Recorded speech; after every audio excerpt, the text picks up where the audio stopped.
All right, guys, so we're here, just arrived at the location that I'll be shooting at. Just want to give you kind of an idea of what the ambient light is looking like in this space. So usually when I'm on an editorial shoot, I'm thinking of a variety of looks, at least to deliver between 2 to 3 different styles. And so the first look that I'm going to try and do here is just using this environment here in a natural environment. They're renovating the space to make it its new home for the newspaper. So that's option 1. And then so I could use this to give me more of just a subtle background with a little bit of texture. So shooting shallow and kind of killing a lot of the ambient light. That could work as an option instead of using like a black backdrop, and I'll kind of show you what I mean by that. I'll just let the background go dark. And then my next option is kind of using this. I thought it was a unique graphic element that I could use. The newspaper is called the Sacramento Observer, so I figured maybe using this circle, I don't know, maybe the designer for the layout can utilize that in some way or form. But there's only one major issue that I'm having, or two major issues that I'm having to work with, and that's noticing all this junk here. You have to be mindful of your talent's safety as well, but more importantly, well, that's the most important thing. And then the second challenge obstacle that I have to work around is this sun that is directly above us. And so that's going to be harsh light. I have to diffuse it some way.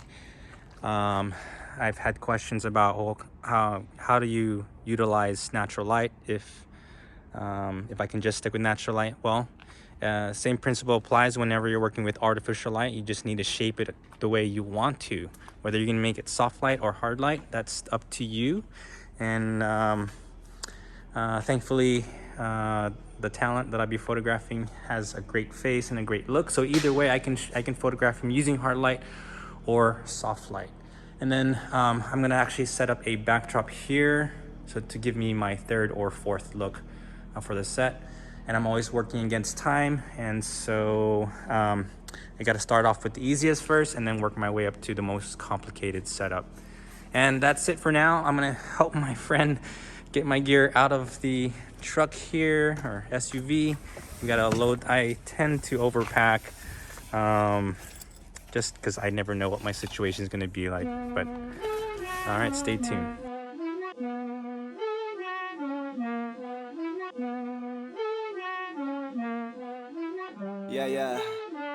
Yeah, feature presentation. Fired up the pistons for the prince, I feel like Tayshaun. Business trips to Hollywood, I don't do no vacation. When the drop go platinum, I'ma hit the hesitation. Anyone who doubted, I go Lilla with the blazers. So, for anyone interested, I will put a link as to who actually painted this backdrop. This is actually custom painted by someone, and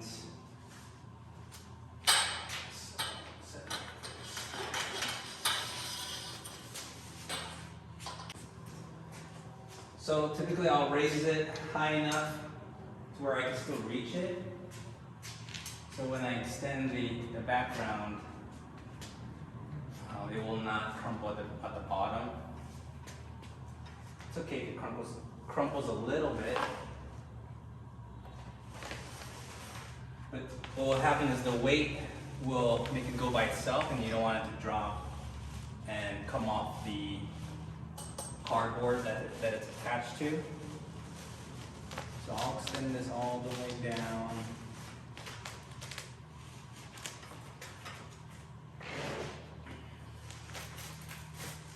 Maybe to right there. So I've extended all the way down as much as possible. So I won't show the tape. Now I'll use a clamp to keep it from rolling further, and I'll just kind of shove that in as much as I can. Then I'll raise the top ones first.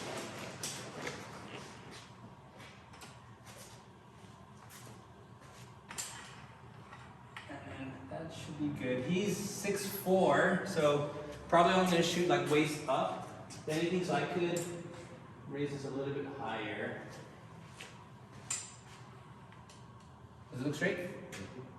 Cool, and then I'll just lock everything down. And then I'll grab a sandbag and then just place it on the higher leg. Okay, now that's the important factor whenever you're putting sandbags on a light stand or a backdrop stand. If you are using C-stands for the background, you want to put the sandbag on top of the biggest or the tallest leg. And the reason for that is because you don't want the sandbags to be touching the floor, because you're using the floor to carry the weight of the sandbag. So you want that sandbag to dangle. So all of the weight of the sandbag is keeping it secure to the ground. All right, so I'm getting ready, my setup. I'm gonna be using just 2 speed lights for this set. Like I said, I'm doing 3 different scenes. I think I'm gonna cross out 1 and keep it to 2, given the time and just the variety of things that I'm looking at right now. But right now I'm gonna show you that I'm gonna meter my lights. I have 2 lights set up right now. I guess I should be talking to the camera here. But I'm gonna turn off 1 light and first measure my main light. And notice I'm doing a reverse key lighting setup where the light with the huge modifier, which is the Apollo orb, is gonna be my main light. And so that is currently set to, I think, group B. Let me turn A off first and see what happens. So, yep. So my main light is set to group B. I'm at 1/64th power. Now, it's very important to note that when you first start off, you want to kind of already have in mind what aperture you want to be shooting at. So I like to shoot around f4, 5, 6 range because that gives me enough depth of field for some clarity and focus on the facial features, but still blur enough of the background. Okay, so I like to shoot there. So having said that, your face this way, you'll turn more out. Actually, have to wait like that. So right now at this particular power, I'm getting a reading of, at ISO 100, 1.6. So that means it's not enough power because my lens is at 2.8. And I'm keeping it at ISO 100, but I could bump up my ISO so that my flash doesn't work as hard. And since I shoot with a higher grade camera, I'm still gonna retain the image quality and not get a lot of color noise. So I'm gonna bump up my ISO to ISO 400. So on my meter, I'm changing my ISO to ISO 400. And that gets me pretty close. Just by changing my setting on my meter, it says that light output changed to 3.2. So I'm pretty close to f4. So I'm just gonna go ahead and bump up my power output on that flash and see what happens there. 4.5, and so I can go down a little bit more. 3.6, 4. So now my key light is set to f4. I'm gonna do a quick test shot without my other light going off. So I'm changing my camera settings to f4, ISO 400, and then see what that looks like.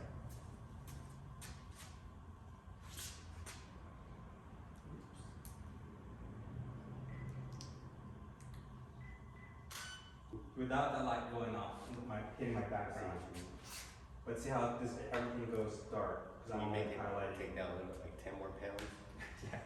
Yeah. Exactly. Actually, it also has to do with just my focal length. So here, the perspective is different. So this one I pushed in.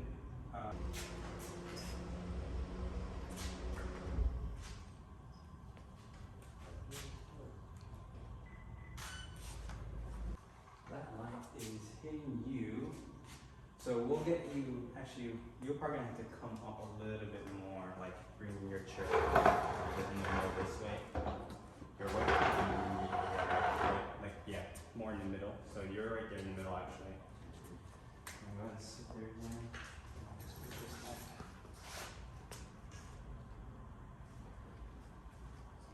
Here.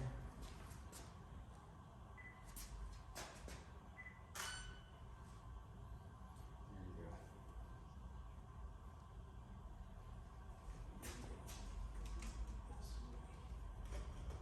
Okay, so we've finished setting up my first look, and I think I'm doing it backwards now. I'm actually probably gonna start here, only because we already have it set up, but I'm sure we'll have everything else set up as well. But in my mind, I have this visual down. The other option that I wanted to talk about was utilizing this space. Like I mentioned earlier, I was gonna have this background go dark if I shot natural light, and I'll throw up the image of my test shot so you can get a sense of what I'm thinking of. So I'm gonna use this spot here. My subject will stand in this area. I'm gonna use these as a background element, and then to add texture and kind of give clues as to where we might be. And then to simplify the look even more, I'm gonna let the background go dark here and still shoot natural light. There is another specific look that I had in mind in my head, and I might still go for it, so I'm gonna set up for that. There's a specific look through my research prior to today that I wanted to emulate, and it's using those 2 strip boxes. So it's a creative element that I'm thinking of, where the 2 strip lights would create really unique catch lights in his eye. So I'm just going to have my lights on standby. If we have enough time, I'm going to shoot that setup, and then I'll flash some images of kind of where my inspiration came from, and then how I shot it eventually. Okay, so I just wanted to quickly mention that I am photographing with 2 different cameras today. I'm going to be on the Nikon D850 for this setup. And the reason why I'm shooting on 2 different setups is so that I don't have to worry about changing my settings anymore, because I've already dialed in my settings for this specific look here.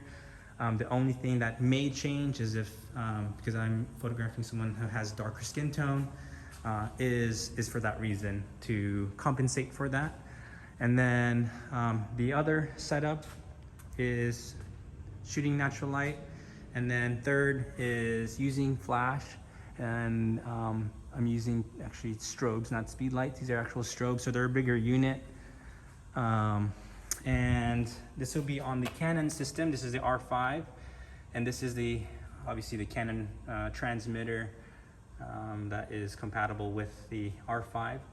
And one thing that I wanted to point out is that these particular strobes are also compatible with Nikon. It doesn't matter if you're Fuji, Nikon, or Canon, just as long as you have the correct transmitter, you will be able to fire these babies off. So I have my settings dialed in with the transmitter for this, and so that once I'm ready to shoot that particular shot, it's ready to go. I don't really have to mess with settings. And then so Talon's gonna walk in just a little bit. I'm actually running a little bit behind. It is 2:53. It probably took us about 45 minutes to an hour to set up everything, but I want to produce as much looks as possible for my portfolio, of course, that's always important, but also for the client to choose from. Typically I'll have an idea of what the storyline is going to be, so I can kind of base off the visuals off of that. But since I don't, I'll have my safe shot, and then also a creative shot for them to pick from. So I'm gonna walk you through kind of the setup, my thought process. I put together 3 different looks. We're gonna start off with this one first, actually. It's more of a creative look, and then we're gonna move over this way, and that's gonna be more of a kind of a safer look, so that you can use it in multiple ways. Okay.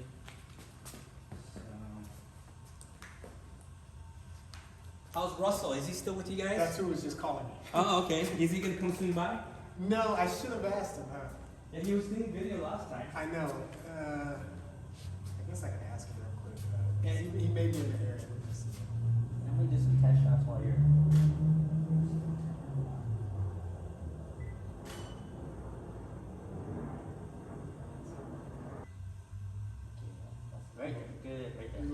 We say right there.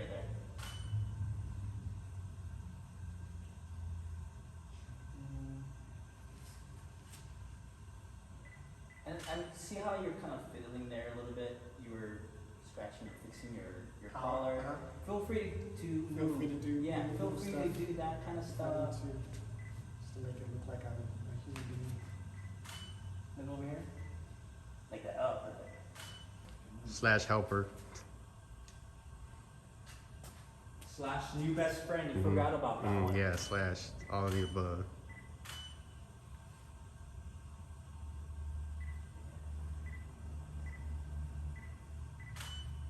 And are you sensitive to light at all? No, I just have something in my eyelash or something in my eye. No, the lights have been on me my whole life. That's good. Is it a good They thing? don't scare me. Okay, good.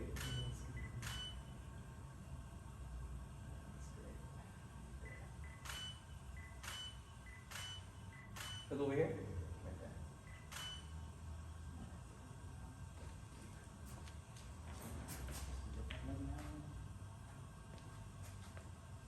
Look over here again.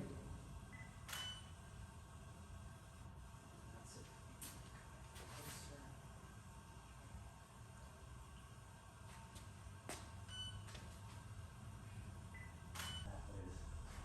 I'm gonna work this angle.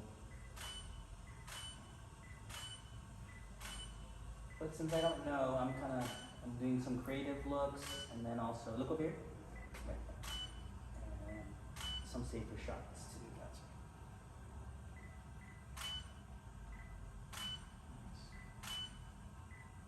You want all vertical. And we'll shoot some over this. Ooh. What's wrong? Ooh, what's a Ooh, good is it thing? good? Do that way again? Yeah. You don't speak my language? Not yet. I'm learning it. I'm learning it though. Next time I hear you go, ooh, I know what it is. It has ooh in it.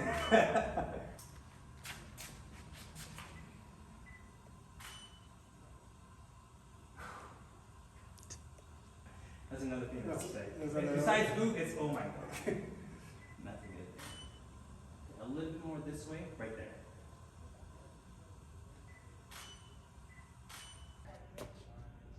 This is going to be one. I shall look out that way again.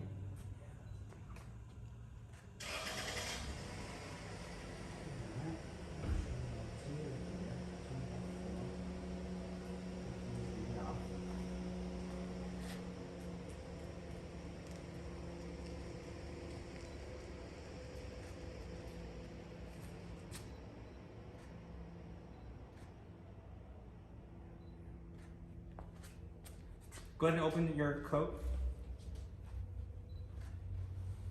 Yeah. And then straighten up to me, like that. And you can put your hands down now. Well, I don't know if I want to do that. And then just chin down.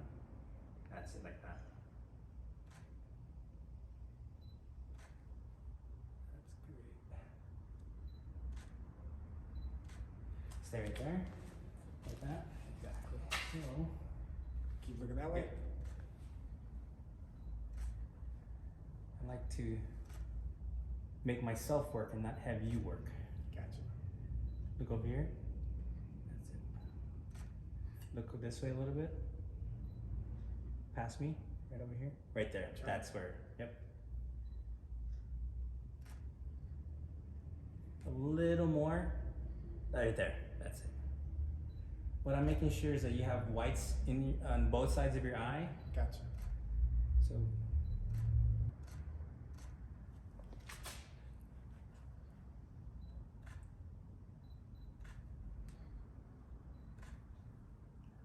that's it. Yep.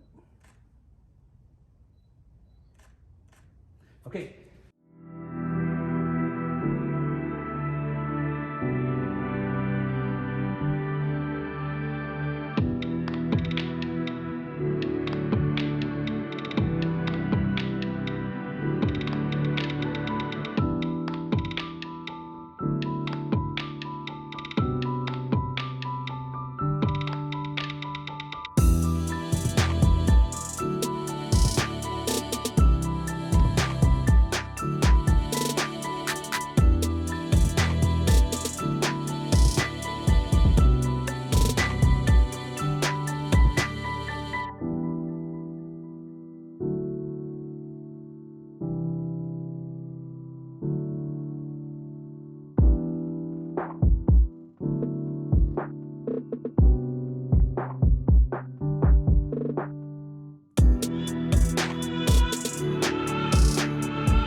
for